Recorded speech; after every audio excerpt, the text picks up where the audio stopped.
I still remember the exact second I realized some loves don't fade, they just wait. It was a Tuesday evening in Austin, Texas, the kind of heat that sticks to your skin even after sunset. When I saw her standing across a crowded hotel ballroom, laughing with people who had no idea they were standing between two lives that once belonged to each other. And in that moment, 15 years collapsed into a single breath. Because here's the truth they never warn you about. The most dangerous love isn't the one that leaves you. It's the one that comes back when you're no longer free to choose it. Before we continue, drop your city and time in the comments, and thanks for listening to my story. Now back to the story. I'm telling you this now because I survived something that almost broke everything I built. And I need you to understand how timing can be cruel enough to feel intentional. Back then, her name was Emily Carter and mine was Daniel Wright. We were 17, reckless, and convinced the world was just a long road waiting for us to drive it together. We grew up in Round Rock, just north of Austin, where Friday nights meant football lights and cheap burgers from Sonic after the game. Emily lived 3 streets down from me, in a blue house with white trim and a porch swing that creaked every time we sat too close together. She had this laugh, loud, unfiltered, the kind that turned heads in the school hallway, and I had this habit of pretending I didn't notice her watching me during chemistry class, even though I felt her eyes before I ever saw them. We didn't fall in love slowly, we crashed into it. One summer night after junior year, parked under a sky thick with Texas stars, she reached over the console of my beat-up Ford Ranger and said she was scared of growing up. I told her I was scared of losing her. Neither of us laughed. That was us, too honest, too young, too sure. Senior year felt infinite. Prom photos taped to mirrors, her head on my shoulder at graduation, promises whispered like contracts we didn't understand. We swore distance wouldn't change us when she got into Baylor, and I stayed back to help my dad's auto shop before heading to UT. We swore weekends would be enough. We swore love could outdrive reality. It couldn't. By Thanksgiving, phone calls turned shorter. By spring, silence did most of the talking. By summer, we were standing in that same driveway where we once planned a future, pretending we were okay with ending it. She cried quietly. I didn't cry at all, which somehow hurt her more. We hugged too long. We said we'd always care, and then she drove away. That was the first version of our lives, the one where love existed, but timing didn't. Years did what years always do. They filled the empty space with responsibility. I built something solid, business school, a real job in Dallas, a marriage that made sense on paper. My wife, Lauren, was kind, steady, dependable.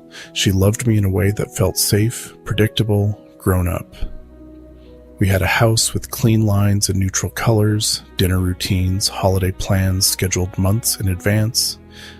From the outside, it looked like success. From the inside, it felt like a life carefully assembled without asking whether it was the one I wanted.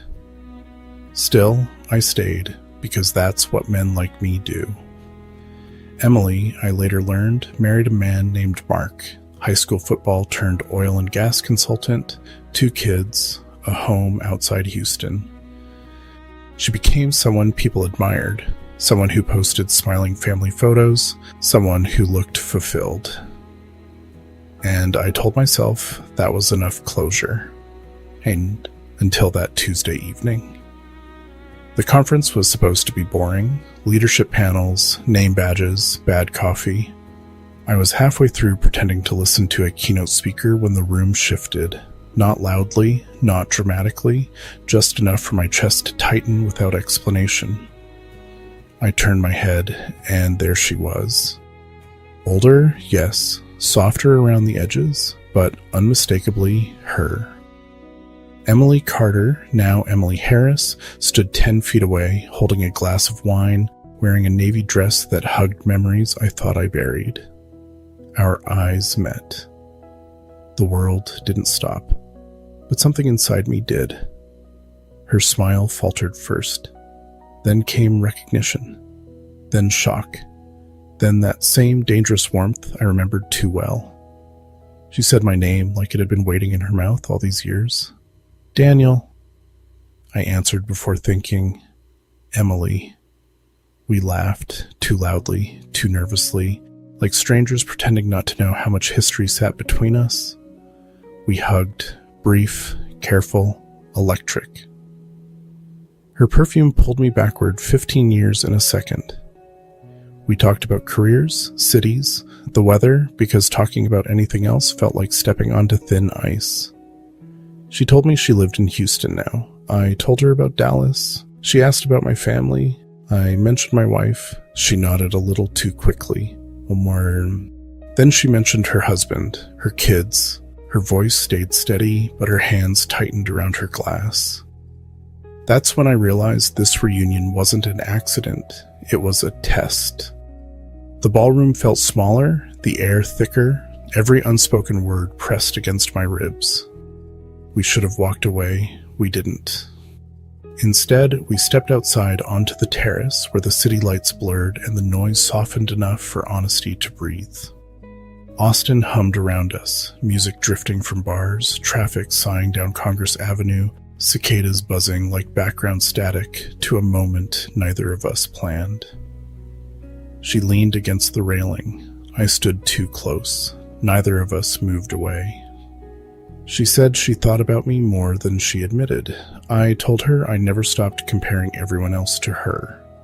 We didn't touch. That somehow made it worse. She confessed that she loved her kids deeply, but felt like she disappeared somewhere along the way. I admitted that my life felt finished before it ever surprised me. We weren't flirting. We were mourning. That night ended with restraint, a polite goodbye, a promise not spoken but felt. But something had already shifted. The next morning, I woke up with her name heavy in my chest. My phone buzzed before I even left the hotel bed. It was her, a simple text. Coffee before your flight? I stared at the screen longer than I should have. Then I typed yes. That coffee lasted 3 hours. Girl? We laughed like teenagers, remembered things no one else would ever care about, felt seen in a way time hadn't offered us in years. We spoke about the past carefully, like handling glass, but the present, that's where it hurt. Because now we knew better, and knowing better didn't make it easier. When it was time to leave, she hugged me tighter than necessary. Her voice broke just once when she said goodbye. That's when I understood the danger. This wasn't nostalgia. This was unfinished love. Back home, life continued like nothing had changed. Work emails, dinner conversations, routine affection. But inside me, something restless had woken up. Emily and I texted occasionally, then more often, then daily. Nothing inappropriate, nothing explicit, just honesty. The kind of honesty that sneaks past your defenses. She told me about her marriage struggles. I told her about my quiet dissatisfaction. We filled the spaces our spouses couldn't reach. We didn't plan to cross lines. We just stood close enough to feel the heat. Weeks passed, then months. Every message carried weight. Every pause felt loaded. And then one night, she sent a text that sat unread for 30 minutes while I stared at my ceiling. I think I'm still in love with you. I didn't answer immediately, because some truths once spoken don't let you go back. I typed, deleted, typed again. Finally, I wrote what terrified me most. I think I always have been too. The silence that followed was louder than anything we'd said. That was the moment we crossed into the wrong version of our lives. And standing there in my dark bedroom, phone glowing in my hand, I realized timing hadn't missed us at all. It had waited, patiently, cruelly. And everything that came next would demand a price neither of us was ready to pay. The moment I sent that message, there was no relief, only gravity, the kind that pulls every truth to the surface whether you're ready or not. Emily didn't reply that night. She didn't have to. Silence carried enough weight to tell me she felt it too. The next morning, I woke up next to a woman who trusted me, kissed her forehead out of habit, and walked into a life that suddenly felt borrowed. That's how these things start, not with betrayal, but with awareness. Emily and I slowed our messages after that confession, not because the feelings faded, but because we respected how dangerous they were. Days passed where we didn't talk. Those days hurt more than the ones we did. Eventually, she called me. Not emotional, not dramatic, just steady, like someone standing at the edge of a cliff trying not to look down. She said we couldn't keep doing this. I agreed. We both lied. Because endings only work when timing finally cooperates, and timing still had its foot on our throats. A month later, she came to Dallas for work. She told me she'd be there as if it were a footnote. I heard it like a siren. We met for dinner in Deep Ellum at a place too dim and too loud to encourage honesty. We sat across from each other, knees almost touching, pretending this was casual.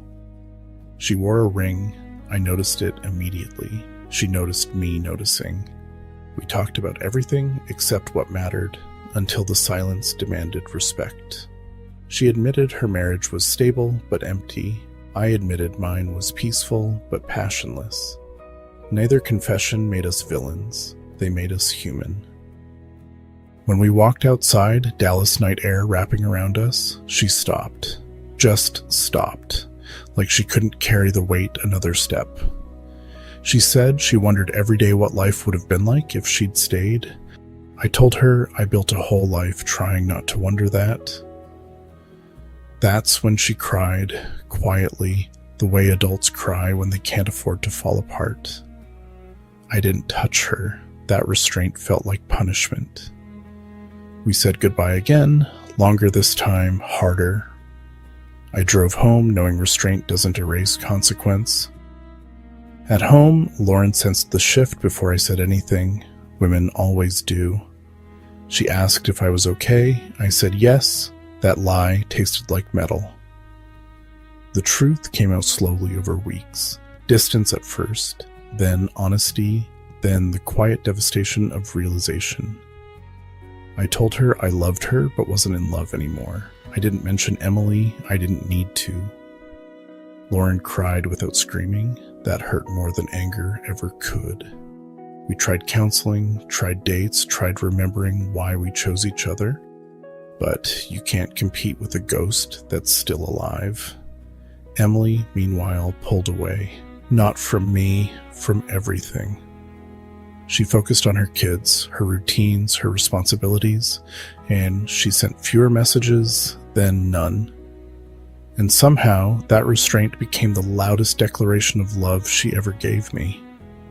Months passed, seasons shifted, Texas heat gave way to mild winter mornings. Lauren and I separated quietly, no drama, just acceptance. I moved into an apartment overlooking the highway, traffic humming like a reminder that everything keeps moving, whether you're ready or not. One evening, as I unpacked a box of things I didn't know why I kept, my phone buzzed. Emily's name lit the screen. "I'm getting a divorce," she wrote. No explanation, no apology, just truth. I sat down on the floor and let the weight of it settle. We talked again, carefully, slowly. She told me it wasn't about me. I believed her, but I knew I was part of the story. She said she needed time to be alone, to rediscover who she was without being someone's wife or someone's almost. I respected that, or tried to. Time did what it always does. It clarified. A year after Austin, we met again. Same city, different versions of ourselves. She looked lighter, stronger, still familiar. We walked along Ladybird Lake, sunlight breaking through trees, silence comfortable now instead of tense. She said she loved me. I said it back, but this time it didn't feel urgent. It felt honest. We talked about the cost, the families, the scars, the realities. And that's when it hit us, not painfully, but clearly. We didn't love each other wrong. We loved each other out of order. She was rebuilding. I was still healing. Our lives finally aligned, but we weren't the same people who fell in love at 17. We stood there, hands brushing, knowing that choosing each other now would mean forcing something that once flowed naturally. She smiled sadly and said, "Some loves are meant to shape you, not stay with you." I nodded because resisting that truth felt childish. We hugged, long, grounding, grateful. And for the first time, letting go didn't feel like loss. It felt like respect. We walked away in opposite directions, not because we didn't love each other, but because we finally loved ourselves enough to accept timing's verdict. Today, when I think of Emily, it doesn't ache, it reminds me. Reminds me that some people come into your life to show you who you are capable of becoming. We loved each other deeply, honestly, completely. Just not in the same version of our lives. And that somehow was enough.